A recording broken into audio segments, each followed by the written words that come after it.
Hello, we're at the Sage Intact Modern SaaS Finance Summit, and we caught up with Ted Weitzel, Vice President of Finance for G2 Crowd. Ted, tell us about G2 Crowd, first of all. What are the offerings? Tell us about this company.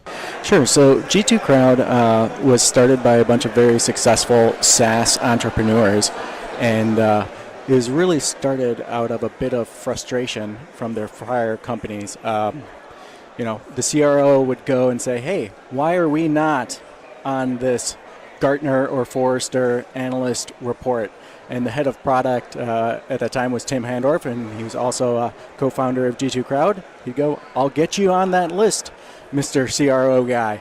18 months later, after spending a whole lot of cash and a lot of time, you're on the list, but you look terrible with stale data because people were paying a little bit more and had a better relationship with the analyst. We're sending them nice bottles of wine.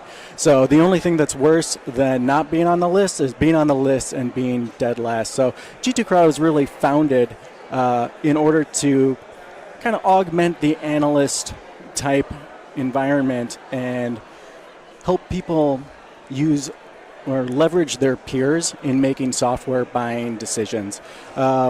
When we started G2 Crowd, we also saw a lot of the B2C buying decisions being changed. You have Amazon going to very reviews-based. You look on a product, and you're going to look at the reviews. Does it have nothing but 5-star reviews? If so, probably pretty fishy. You want to read the 1 to 2 1-star reviews just to see if the product's legit, and also see how the provider is maybe dealing with negative feedback, right? Are they in it to help you? So, we kind of saw the change, the big shift in B2C, figured definitely going to be going that way. B2B, people are going to be leveraging their peers, not necessarily traditional analysts or salespeople. Without a doubt, G2 is growing, and it's growing quickly. Tell us about that growth and what demands it places on finance. I think a lot of what's going on with the growth stage that we're at right now is going from that all or nothing juggling, you're drowning, and focusing on and moving people into focusing on their strengths, right? And getting, a lawyer to negotiate your contracts rather than an accountant.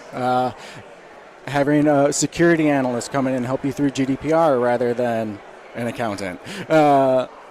Recruiting internally as well as external, I would imagine, as well as you look for people. Yeah. Absolutely. And I was just talking to someone before, is how do you know whether to go internal or external? It's, pretty easily. You let everybody apply that wants to apply, and especially when they're internal, you're going to pretty quickly know whether or not they're going to be successful at that job, which is really nice. And if not, if you don't have, and you probably do not have that talent internally, otherwise you wouldn't have the problem, then you just go out and you find somebody who is specialized and has that strength that you don't have.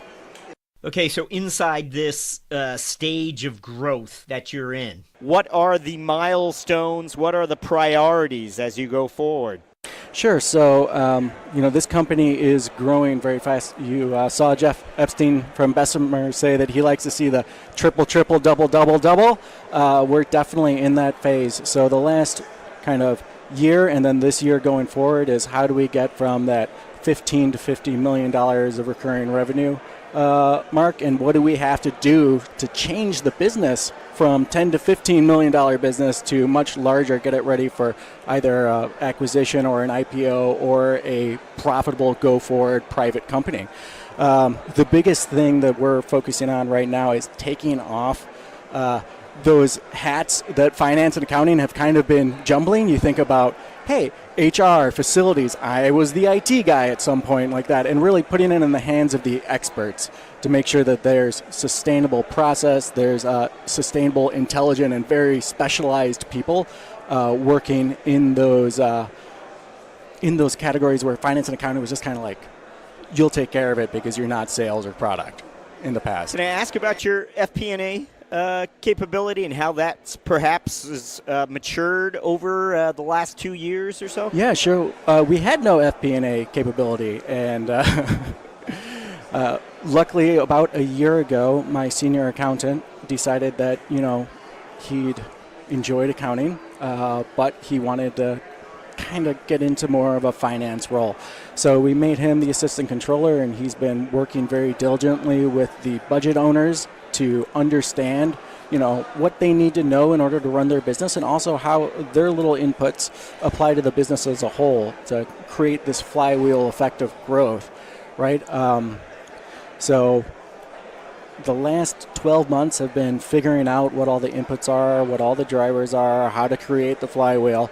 We're going through a process right now of putting that in Google Sheets, but could be the same thing in Excel. And then once we have that dialed in and have a little bit of history, we'll work to automate it with a third-party tool. Ted Weitzel, thank you for joining us on CFO Thought Leader. All right, great. Thanks for having me, Jack. Really appreciate it.